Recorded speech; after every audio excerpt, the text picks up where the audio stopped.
কেমন আছেন সবাই? আশা করি সবাই ভালো আছেন, সুস্থ আছেন। আমরাও সবাই ভালো আছি। আর আজ হচ্ছে সোমবার, আর এখন বাজে 5টা। আমি উঠে আগে টেবিলটা পরিষ্কার করে নিচ্ছি, একটু ঝাঁট দিয়ে নেব, বিছানাটা একটু গুছিয়ে নেব, বাইরের বিছানাটা। তারপরে চা করব। আগে এগুলো একটুখানি পরিষ্কার করে নিই। কালকে রাতে মাদুর টাদুর পেতেই রেখে দিয়েছিলাম, মাদুর আর তোলা হয়নি।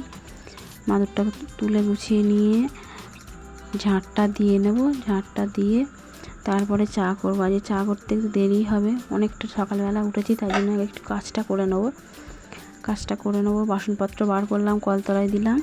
আর আজকে শরীরটা আমার খুব একটা ভালো লাগছে না, কিন্তু উঠেছি সকাল 5টায়। উঠেই টুকটুক করে কাজ সারতেই দেখবো 9টা বেজে গেছে। স্নান করতে করতে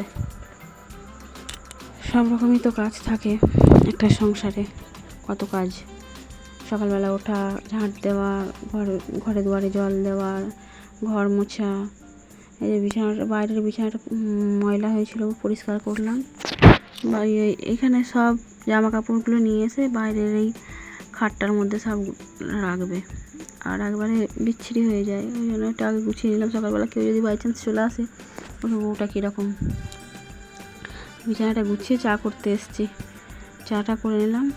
আর আমি চিনি দেওয়া খাই, আমার বর চিনি দেওয়া খায় না, তাই দুজনাকার আলাদা আলাদা চাটা খেয়ে নিয়ে আবার বাসন টাসন মাজবো। আমার চা খাওয়া হয়ে গেছে, বাসনগুলো নিয়ে চলে এসেছি। বাসনগুলো সকালবেলাতেই কলতলায় রেখে গেছিলাম, এবার মেজে নেবো। মেজে ঘষা নিয়ে তারপরে উঠোনটা একটু ঝাঁট দেবো, ঘরটা একটু মুছবো, মুছে স্নান করবো। ছেলেটা খিদে পেয়েছে, আবার ম্যাগি নিয়ে এসে রেখে দিয়েছে, ইপি নিয়ে এসে রেখে দিয়েছে, একটু করে দেবো। স্নানটা না করে আর কিছু করে দিচ্ছি না। গ্যাসটা মুছে নেবো। গ্যাসটায় কালকে ভাত হয়েছিল রাত্রিবেলায়, ওই জন্য গ্যাসটা একটু মুছে নেবো। কালকে আর মোছা হয়নি। কালকে আবার ছেলেটার একাদশী আছে। আমার স্নান হয়ে গেছে, তার আগে একটু ম্যাগি করে দিয়ে এই সিঁদুর টিঁদুর পরতে এলাম আর কি, মাথা আঁচড়াতে এলাম। আমার টিফিন করা হয়ে গেছে, এবার রান্নার দিকে ঢুকে পড়েছি। রান্না আজকে হচ্ছে ওই ডাঁটি কচু, আলু, আর সে কালকে একটা কই মাছ পেয়েছিল, সেই মাছ দিয়ে একটু ঝোল করবো, আর সজনে পাতা সেদ্ধ করবো। আর কিছু করবো না, শরীর আমার খুব একটা বইছে না আজকে। যা হোক করে একটু ঝোল ভাত করবো। কচু নিয়ে এসেছিলো, কচু দিয়ে তরকারি।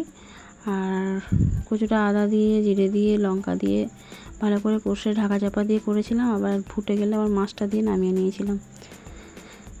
আর এই যে বিকেলবেলা আমার এই যেখানটায় প্রদীপ জ্বালি ঘরের, সেইখানটা ধূপ প্রদীপ জ্বালি, ওইখানটা নোংরা হয়ে গেছিলো, ওখানটা পরিষ্কার করে নিলাম।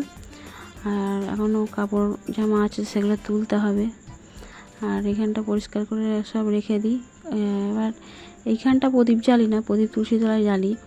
আর ঠাকুর ঘরে জ্বালা হয়। ঠাকুর ঘর একদিন দেখাবো। আমাদের মাটির দেখেছেন অনেকেই, হয়তো দেখিয়েছি এর আগে ভিডিওতে। যাই হোক, আমার কাজ হয়ে গেছে।